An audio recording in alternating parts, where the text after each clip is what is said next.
So ito, dumating yung ating order sa Shopee na DJI Lito X1 yan. So sealed pa yung box. Kailangan natin videohan to para sigurado.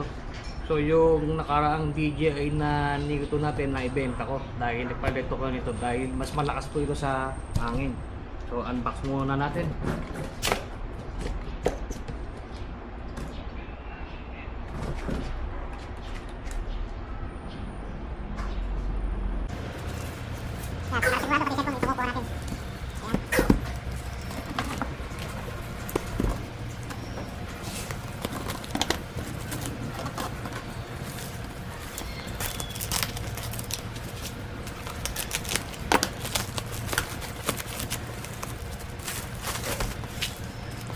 Hindi po na video yan, seal naman. Ito natin.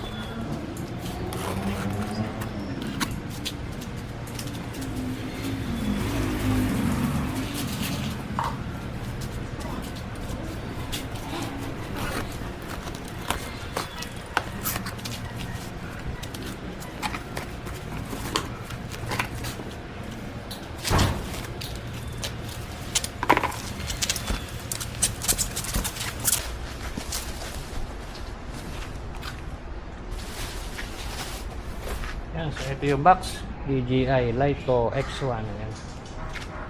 So sealed.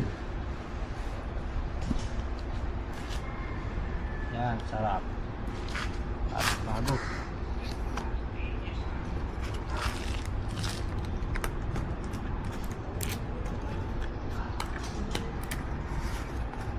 Yun.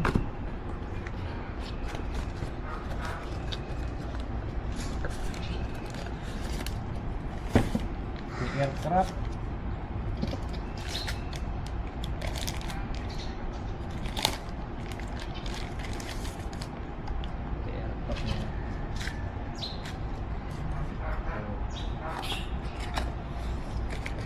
Extra props yan.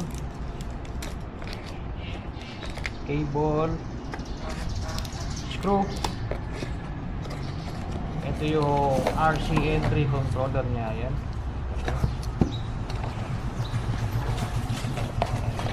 Ito yung sticker manual yan.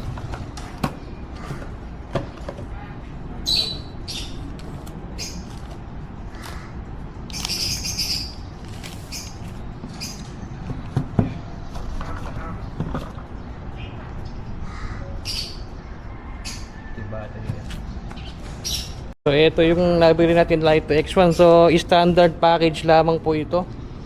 Ayan na po yun. So yung DJI nito ko wala pang 1 month, so binenta ko na. Bumili ko nito. Yan, ito yung nagustuhan ko diyan sa kanya, yung mga sensor niya.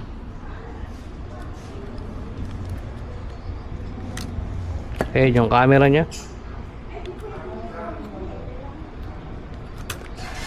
Fold natin. Ayan. So halos kakasing laki po siya ng Mini 3. So may pagkakahawig sa Mini 3, in-improve lang yung mga konti. Yan. Payin ko muna. Yan. So standard controller lang po, RC3. So cellphone yung gagamitin natin, screen. Yan ang kasama sa package niya. Wala na iba. Ayan, at hanggang dito na lang po ating video. Maraming salamat po.